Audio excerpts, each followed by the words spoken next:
ছেলেদের ক্ষেত্রে আমরা অধিকাংশ ক্ষেত্রে দেখে থাকি বা মেয়েদের ক্ষেত্রেও হয় যে হয়তো মাথার স্পেসিফিক কিছু কিছু জায়গায় চুল পড়ে যাচ্ছে, অথবা ছেলেদের ক্ষেত্রে যদি বলি তাদের দাড়ির হয়তো কোনো কোনো জায়গায় ফাঁকা থাকছে, অর্থাৎ চুল থাকছে না বা পড়ে যাচ্ছে। এটার কারণটা আসলে কি? এটা একটা auto immune disease.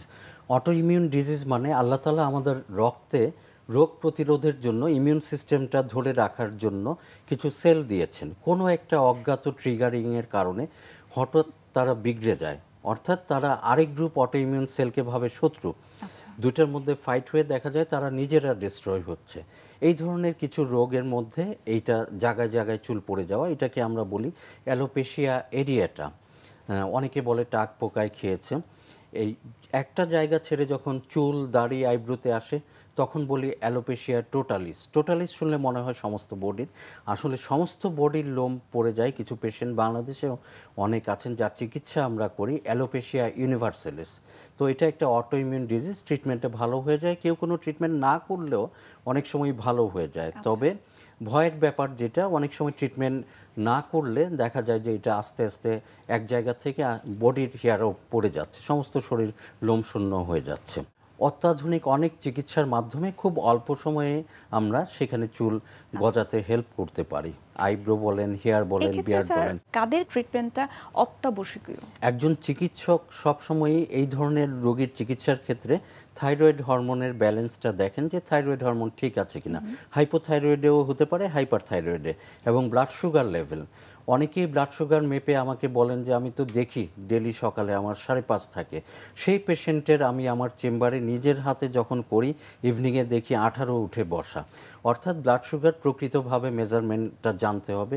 Oral glucose tolerance test, এছাড়া আমরা যেটা করি আজকাল, যেটা রিকগনাইজড একটা HbA1c, অর্থাৎ 6 মাসের একটা অ্যাভারেজে আপনি বুঝে যাবেন আপনি কি ডায়াবেটিক হয়ে গেছেন, না প্রি ডায়াবেটিক, না ডায়াবেটিক আপনার নাই, হওয়ার সম্ভাবনা কম। তবে অবশ্যই খেয়াল রাখতে হবে HbA1c যেমন আজকাল হাটে মাঠে ঘাটে সব সেন্টারেই হচ্ছে এরকম না।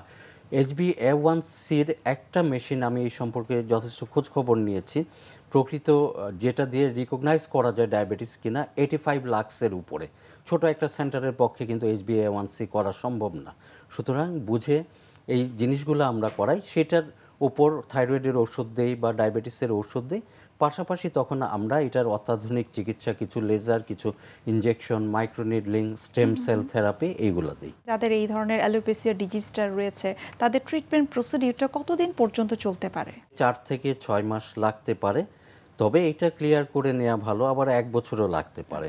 আরেকটা কথা যেটা বলতে চাই, যেহেতু আমি সুযোগ পেয়েছি আজকে এনটিভিতে এত বিশাল দর্শকের মধ্যে, সেটা হচ্ছে অ্যালোপেশিয়া ইউনিভার্সালিস, যে সমস্ত বডির লোম চলে গেল। উনি কোনো ওষুধ খেতেন না, কোনো কেমোথেরাপি পাননি, কোনো রেডিওথেরাপি পাননি। এই অটোইমিউন ডিজিজে আজকাল US FDA, অর্থাৎ বিশ্বের সর্বোচ্চ সংস্থা United States Food and Drug Administration baricitinib নামে একটা ওষুধ ডিক্লেয়ার করেছেন যে হিউম্যান বডি এটা কনজাম করতে পারবেন। এবং এইটাই আমরা দেখেছি অলরেডি, আমরা বাংলাদেশের চিকিৎসকরাও দিচ্ছি ট্রিমেন্ডাস রেসপন্স। আগে যেমন স্টেরয়েড দিতে হতো, আপনি স্টেরয়েড সম্পর্কে জানেন, এটার পার্শ্ব প্রতিক্রিয়া ভয়াবহ এবং রিবাউন্ড টেন্ডেন্সি বেশি। যে কোনো একটা ডিজিজ কমার পর 7 দিন পরে বলে 7 দিনে কমে গেল, এখন তো ভয়াবহ আকারে বের হয়েছে। অবশ্যই আমরা বারিসিটিনিবটা এখন প্রেসক্রাইব করি এই অ্যালোপেশিয়া ইউনিভার্সালিসে, যেহেতু এটার গ্রহণযোগ্যতা ইউএসএফডিএ ট্রিটমেন্ট হচ্ছে।